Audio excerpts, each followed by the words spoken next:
Hi everyone, this is our channel, Meet the Real Story. Please like, share and subscribe. I don't really like Indian movies because the actors are always overreacting, and the movies are not logical at all. But this is just my personal opinion. However, I've discovered that there are stories stranger than Indian movies. Let me give you a real life example. I'll tell you a story about a young woman named Samantha. Samantha was a beautiful girl with blonde hair and green eyes. She lived with her grandmother after her parents died in a horrible car accident. The whole country read about it.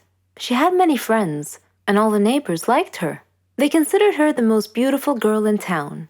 Many had proposed to her, but she didn't care much for them. One day, Samantha was walking alone down the street after visiting one of her friends. Suddenly, she had an eerie feeling that someone was following her. She began running and crying for help. Her follower began running and stopped her. He was an ugly man, pointing a knife in her direction. He asked her to hand over her purse. She threw it at him and made a run for it. The man said wait and made to stop her, but another man appeared out of nowhere and punched the thief, who fell unconscious. The brave and good Samaritan picked up Samantha's purse and handed it to her. He was very handsome, with green eyes, soft hair, and an amazing smile. He escorted her back home, and she felt that he was her knight in shining armor. She went inside and hugged her grandmother tight, who was a little surprised but smiled. Samantha was so happy that she gently pulled her grandmother to her feet, and they whirled around and danced playfully. The very next day, she was surprised when she answered the doorbell. Steve, the tall, handsome man, was standing there, holding flowers. He proposed to her, and she said yes. Thus began their love story. Then one day, Samantha was standing in the kitchen preparing dinner. Steve and her grandmother were out, but they were supposed to be back soon. Samantha had everything ready, and she set the table. The house door opened, and Steve walked in. Samantha went to greet him, but she felt dizzy and fainted. Steve quickly took her to the hospital. The doctor congratulated Steve, saying that he was going to be a father. Steve was ecstatic, but Samantha was not. Instead, she was shocked and nervous. She said that she was too young to have kids, that she wasn't ready to be a mother. Steve was taken aback and said, "But why? Don't you want him?" Things were different from that point on. Samantha tried to get an abortion several times, but Steve was always stopping her. She couldn't accept it. She blamed Steve, but Steve couldn't understand her. In her 7th month of pregnancy, Samantha was with her grandmother at the supermarket when she saw a small boy run onto the road. Fearing he might get run over by a car, Samantha quickly pulled the boy off the road to safety. The boy's mother saw what happened and thanked Samantha, feeling so grateful and relieved. Samantha was crying at the moment and replied, "No need to thank me. I'm going to be a mother like you soon." For the first time, she was beginning to feel real affection for the baby. "Forgive me," she silently thought to herself. She tried to contact Steve many times to tell him that she had finally accepted. She was ready to become a mother, but he never responded. Finally, the day had come.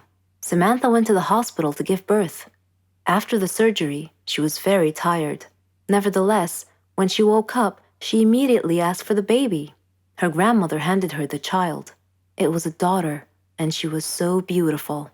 The nurse tried to take the baby out of her arms, but Samantha refused, wanting to hold her for as long as she could. The next day, Samantha heard a big commotion, and she had a feeling of dread that something bad had just happened. It was confirmed when she saw her grandmother's face. She asked what had happened, and her grandmother told her that a child was missing and had apparently been kidnapped.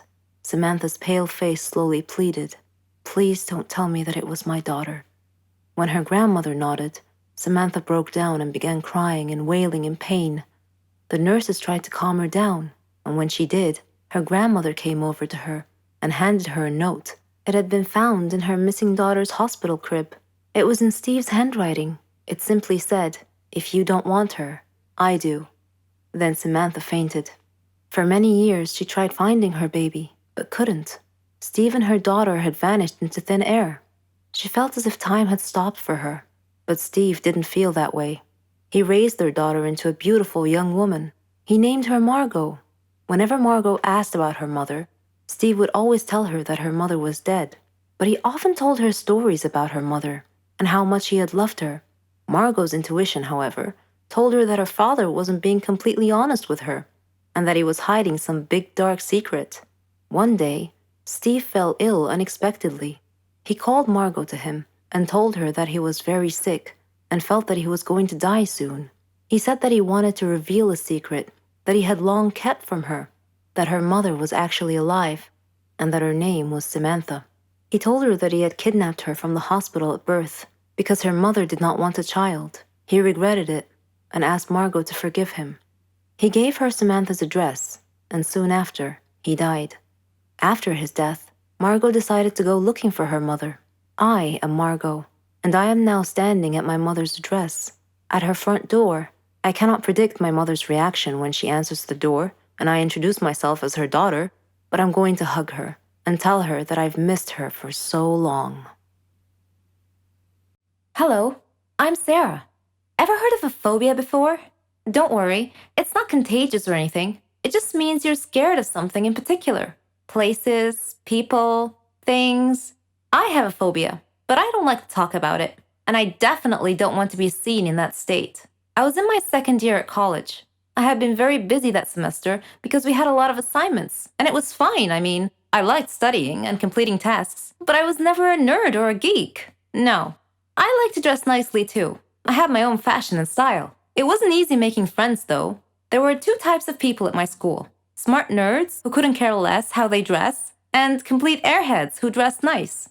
I didn't fit in either one of those groups, so I basically kept to myself until one day I got assigned to do a task with a girl and a boy, Jane and Kyle. They didn't look nerdy at all, and I thought to myself, oh great, looks like I'll be doing all the work. But when we started talking about the project, they didn't just sit there or toss ridiculous retorts. All three of us were having an actual conversation about the topic. I was so thrilled. It finally seemed like I belonged somewhere. We became friends and did everything together. We could tell each other anything. Well, not everything. I had one secret from my friends. I never told them I had a phobia. Anyway, a year later, Jane moved to Germany with her parents. She was going to finish college there. So it was just Kyle and I now. All through college, we were the best of friends. We even did our graduation project together. On graduation day, Kyle and I were supposed to go out for dinner. He wouldn't tell me where, said it was a surprise. And what a surprise it was.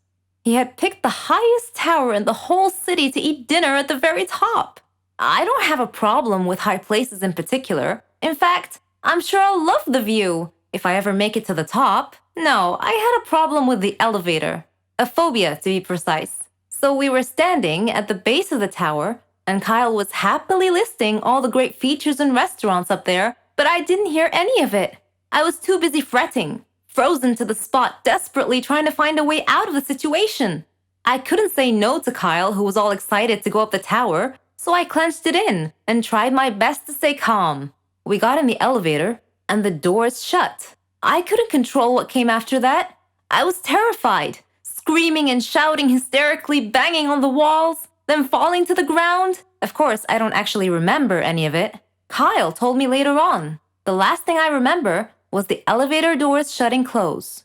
When I came to, I was at the hospital. Kyle was sitting by my bed looking worried. When he saw that I woke up and that I was feeling fine, he started laughing at me, saying, "Why didn't you tell me you had a phobia?" I felt ridiculous and started laughing too. And then, out of nowhere, he proposed. It was his plan all along, although he pictured it at the top of the tower. All that happened 3 years ago. We're married now, and we have a baby girl. I'm being treated for my phobia.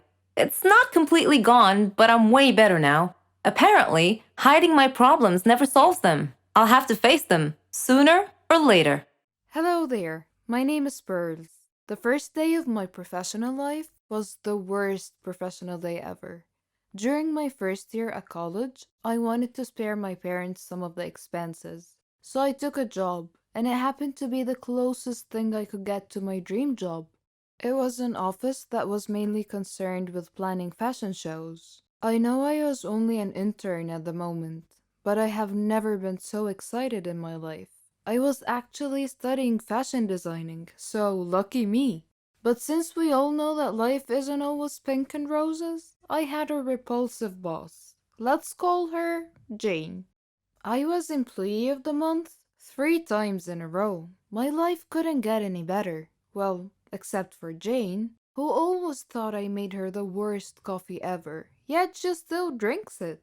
The closest colleague I had at work was a guy named Mark. I also had a tiny little crush on him, but that is not our point here.